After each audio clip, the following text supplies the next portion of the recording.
In every generation, there is a chosen one. She alone will stand against the vampires, the demons, and the forces of darkness. She is the Slayer. When these words were first uttered on primetime TV in 1997, no one could have predicted the legacy or the impact that would endure.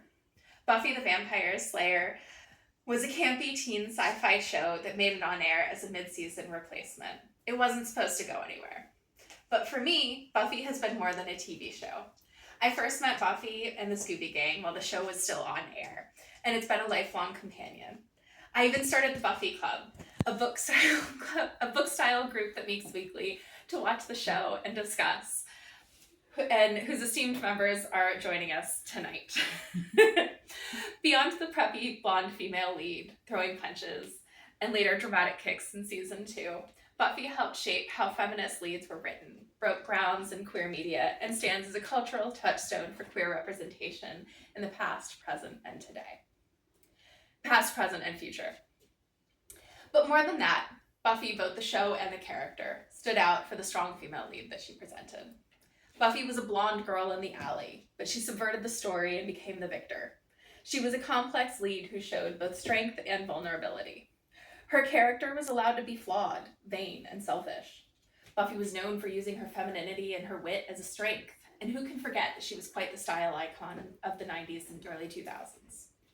Buffy, as a main character, didn't have to act like a man to show her power. Her snappy punchlines accompanying her neck-snapping punches and her strength was nothing to be diminished. She also always chose her own path. In season 3, who can forget when she finally stood up to the Watchers Council, or in season 5, when she finally showed them that she had the power.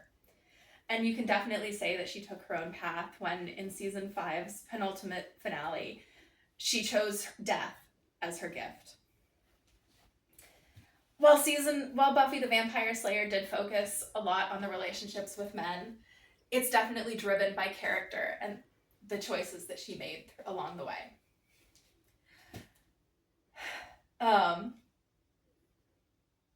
We can't discuss Buffy as a cultural cornerstone in the month of June without acknowledging its place in queer history. You can only look at Willow and Tara, the first long-term lesbian couple on television. What had usually been relegated to background or short storylines, or in the case of Ellen, canceled before its time, became a primary drive within the show. Willow and Tara were presented as a real couple, with real ups and downs. As noted by Gormillion and Giuliano in the Journal of Homosexuality, positive LGBTQ+ representation in media has a positive effect on self-acceptance and reduces isolation in queer youths. The writers, casts, and directors of Buffy the Vampire Slayer took care to normalize the queer relationship that was shown on screen. Willow's understanding of her own sexuality was a deliberate choice and was not shown as a phase. Her relationship with Tara developed naturally as a part of her character development. But despite the efforts on behalf of that cast, crew, and writers, the representation wasn't perfect. A commonly known trait of bury your gaze was shown towards the end of season 6, when Tara was violently killed on screen. At the time, the writer and director claimed that Tara's death was necessary for story movement and character development. But as time has shown, and as the fandom has grown, we've come to understand that trope and that action can cause issues. And while the character development may have been well developed, it was still an issue. The writers even tried to course correct in the next season by giving Willow a chance to move on and even a new girlfriend, but the damage was still done.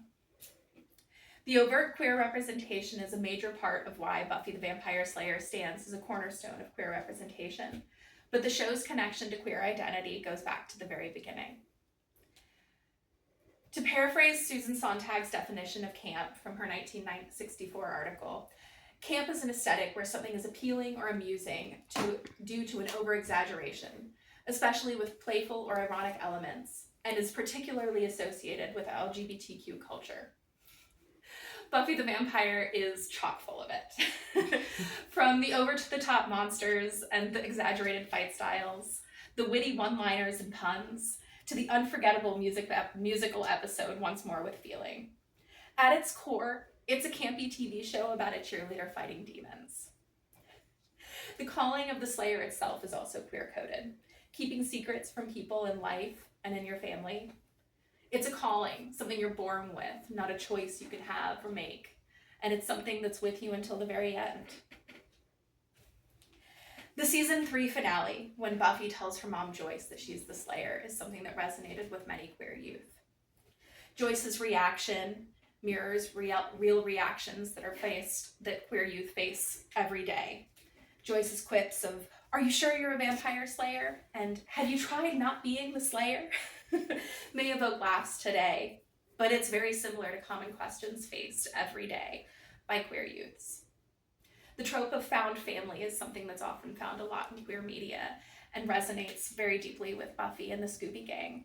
They're bound together by a shared knowledge of the forces of darkness and a desire to help people, not unlike those who are found with unheard voices or feel unseen. And not to mention its uncredited producer, Dolly Parton, queer icon herself, whose production company, Sand Dollar Television, helped create the show that it is.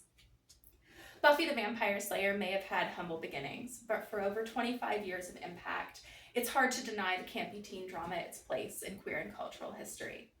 With its redefinition of what a strong feminist lead is, as well as the groundbreaking queer representation and the queer subtext that still resonates today, Buffy stands. While it's important to remember that it is a product of its time, with its obvious lack of diverse cast, especially for a show set in Southern California, it also reflects things that have yet to change, like the bury your gays trope.